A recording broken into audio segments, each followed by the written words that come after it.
They do have a timeout. Decide not to use it. Curry, way downtown. Bang! Bang! Oh, what a shot from Curry! Okay, guys.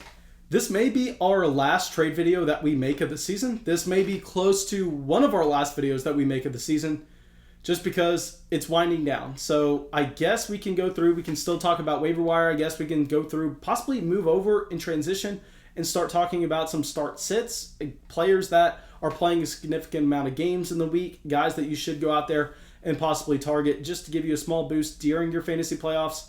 But we're closing in. Trade deadlines are up soon. So pretty much it's just going to be grinding the waiver wire and making your start sit decisions. Now, I will say that for sure we are not going to be uploading a video this weekend, mainly based on the fact that I'm going to go see my grandpa for the first time in a very long time. So I'm not going to be able to make videos when we're making that road trip.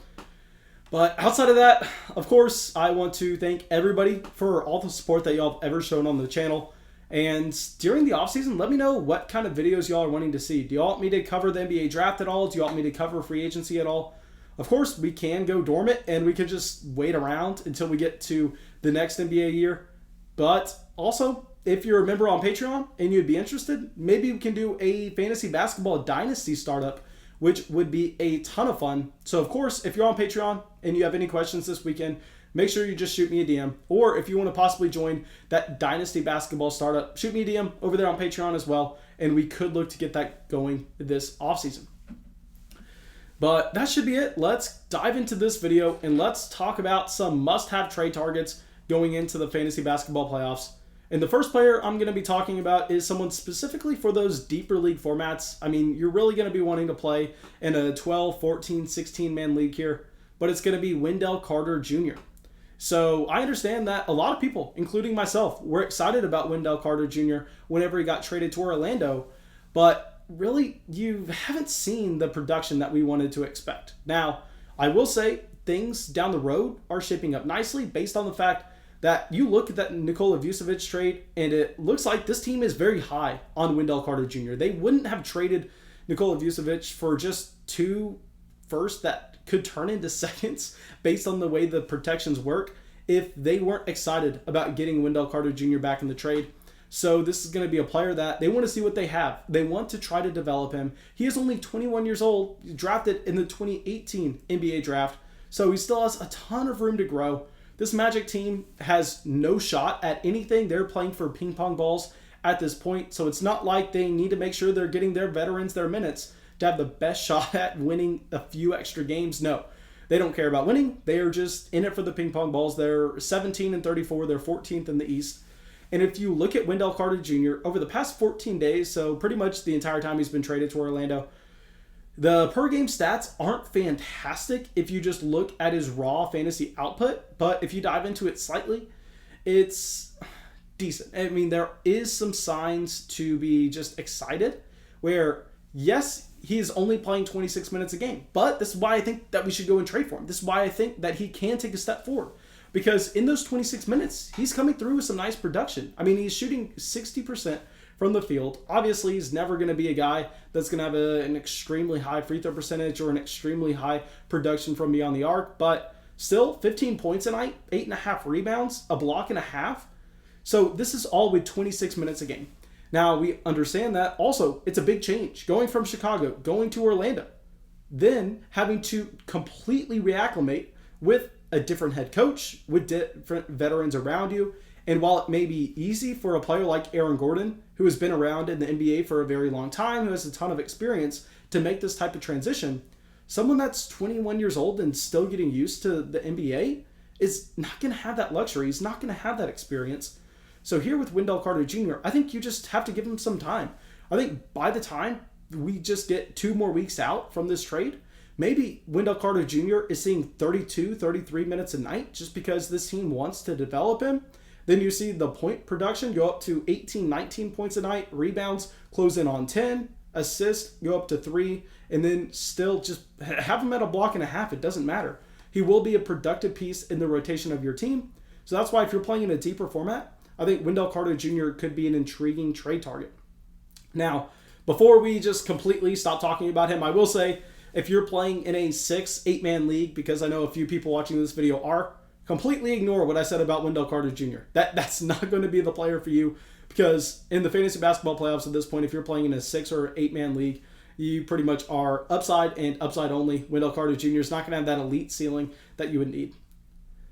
Okay, so now let's talk about a player that has been hyper productive, and now there's some buzz around the fact that you could see a dip, but I don't think it's coming. It's going to be Anthony Edwards.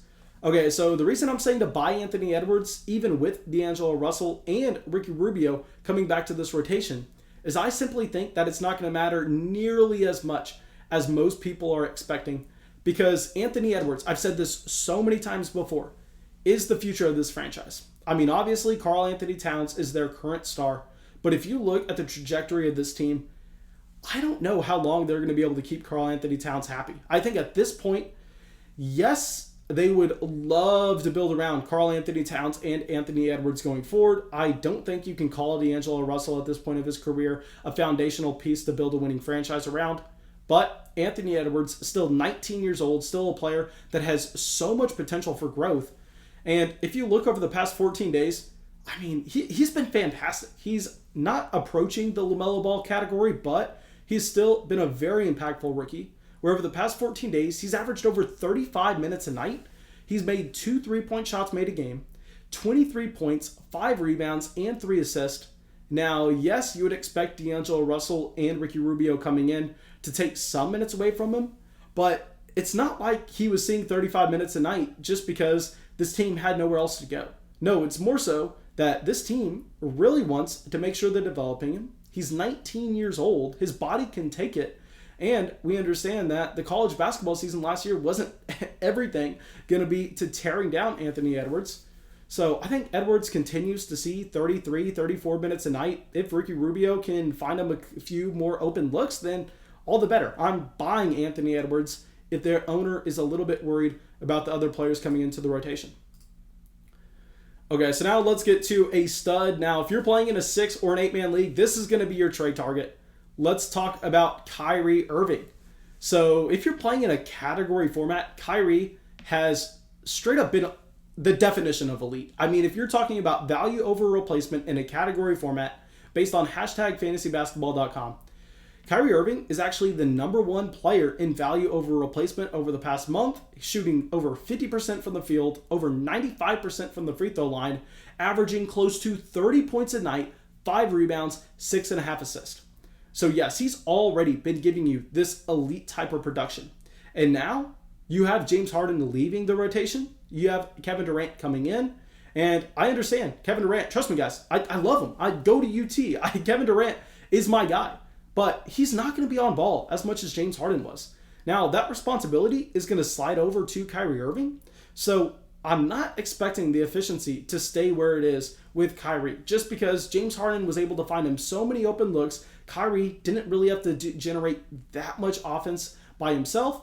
But even if the efficiency goes down slightly, the field goal attempts should go up. But more importantly, the assist will drastically go up with James Harden leaving the rotation. So Kyrie Irving, I understand he's going to cost a lot, but I just think that he's definitely worth the cost. Okay, so now our next player, we're going to be sliding back to a deep target, is going to be Tyrese Haliburton, a player that I talked about in the premiere a little bit if you were able to come out yesterday. And the thought process here is the Kings are done. The Kings are on a losing streak. It looks like they have no shot at the play-in tournament anymore. So now you're looking at players like Buddy Hield playing 34 minutes a night, Harrison Barnes playing 36 minutes a night, and you're going, what's the point in this? Yes, they're probably better than Tyrese Haliburton right now. They're definitely better in what they provide the Kings from a plus-minus standpoint. But Tyrese Haliburton is the 21-year-old player they just invested into in the NBA draft. He's the guy that, I don't want to call him the future of the franchise, but he is a foundational piece of the future for the franchise. So this 21-year-old has been productive as of late. I mean, you would expect him to continue to progress from where he was at the beginning of the season, which hasn't exactly happened, but his minutes per game haven't gone up at all. I mean, he's playing 30 minutes a night over the past month, and in those 30 minutes, 13 points a night, 3 rebounds, 4.5 assists, close to 2 3-point shots made a game. Now, this is off of 30 minutes a night, so if we expect Buddy Hield, if we expect Harrison Barnes, to see that slight downtick, then I think you could end up seeing Haliburton possibly jump up to 35 minutes a night, be asked to do a little bit more on ball. And in that case, I think you could see the points, rebounds, assists, and pretty much everything across the board go up for Haliburton. Okay, so now let's talk about our next guy. Very exciting here. Let's bring up Clint Capela, someone that I've recently talked about. And the reason we are going to be reiterating by Clint Capela is John Collins, the most recent report is he's a ways away from returning. And the Hawks are competitive. It's not like this is a team that needs to be giving their prospects a significant amount of playing time. No, they are squarely in the mix for the Eastern Conference if you just look up straight up standings. And over the past 14 days, Clint Capela has been fantastic. Now, obviously, he's not going to be a big-time shooter. That's not in his wheelhouse. But what is the fact that he's averaging 14 rebounds a game over the past 14 days. Also, coming in with 3 blocks a night, close to 18 points, shooting with 63% from the field, and he is playing 32 minutes a night. So with the John Collins injury, maybe this can get bumped up to 33, 34, 35, especially with this team wanting to make sure they are continuing to win basketball games so they have that spot in the Eastern Conference for the playoffs, and they don't have to make it in the play-in tournament. So for all those reasons, I think Clint Capela, a very safe trade target, regardless of if you're playing in a category format, because in a category league, while yeah, the free throw percentage is going to be bad, the field goal percentage should be very high, and the blocks, we understand, will make a world's difference, but also in a points league because those rebounds are going to stack up. And we know that 18 points a night is still something to be going extremely hard with. Okay, so our last player we're going to be bringing up is going to be Miles Bridges. And now y'all understand that we have told y'all to go after Malik Monk on the waiver wire on this team, and I still stand by that. I mean, Monk coming back soon. I think Malik Monk is a nice piece to go at, but Miles Bridges is the guy playing right now, and we know the players that aren't going right now, LaMelo Ball and Gordon Hayward. Now, if we look at the past 14 days for Miles Bridges, he's played 7 games, 32 minutes a night, making 2 3-point shots a game, over 13.5 points, 6 rebounds. And I know a lot of people want to just assume that they've not had LaMelo and not had Gordon Hayward for long enough for this team to be very bad. But no, they've won 6 out of their last 10. They are still 4th in the East, it looks like, at 26 and 24. And I know people go, okay, if you're only 26 and 24, you're not a lock for the playoffs. But no, if you look at the team that's out of the play-in tournament right now, that mark is the Tampa Bay Raptors, which is 20 and 31. So we can assume that Charlotte has enough talent on this team to just keep their head above water.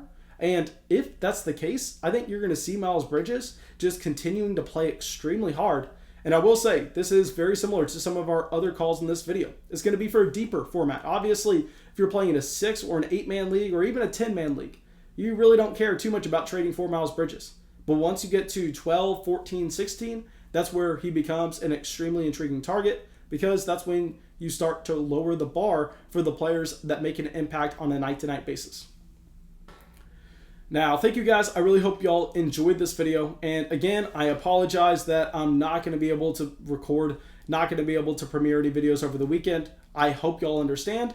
And more importantly, I hope I see y'all with the premiere on Monday.